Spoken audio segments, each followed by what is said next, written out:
In the previous tutorials, we did not go very in depth on the settings of an obstacle object. In this part of the tutorial, we will show how to manipulate the settings to tweak the obstacle boundaries. First, we will add a complex model to our scene. We will be using a spaceship model in this tutorial, but the concepts apply to any object. When we press play and look closely, we will see that our characters walk right through the spaceship. To see why this occurs, we have to check for a few things. First of all, we make sure the spaceship has an obstacle script attached. This is indeed the case. Second, we check if the spaceship has a mesh, since an obstacle without a mesh does not work. Our spaceship does indeed have a mesh. Finally, we check if our object is at the correct position in the hierarchy. It should be a direct or indirect child of a layer object. Looks like we found our problem. After moving our spaceship into the layer object and pressing play, we can see that our characters no longer walk through the spaceship.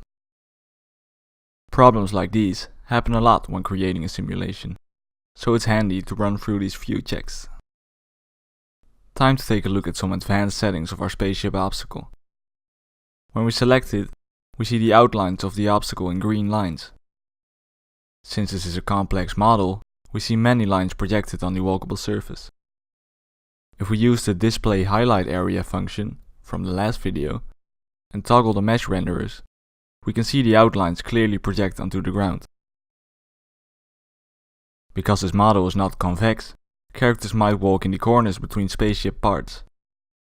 Since this is not very realistic behavior, we will use the convex hull setting.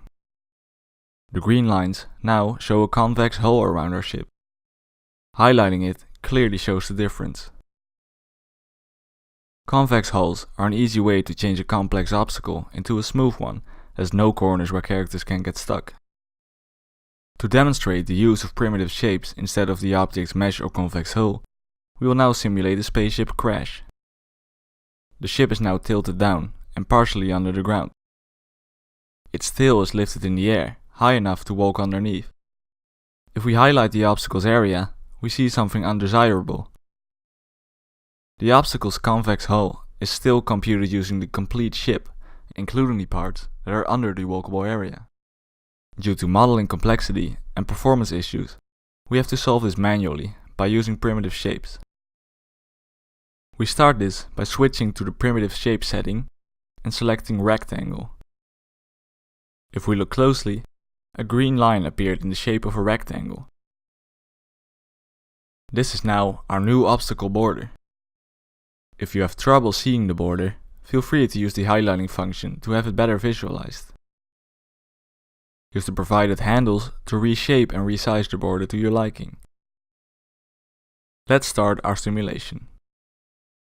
We can see that characters correctly walk over the part of the ship that is below the surface, but still bump into the rear part with their heads.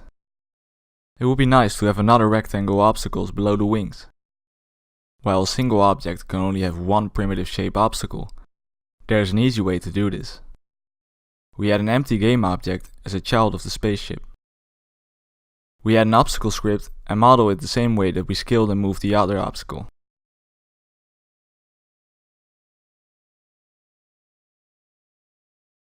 After pressing play, we see that characters avoid walking directly underneath the wings. Exactly the result we wanted. The circle option works in a similar way.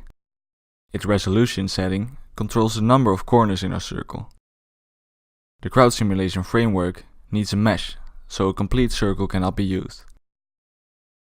We can now use primitive obstacles to model the obstacles that are not handled nicely by the default options.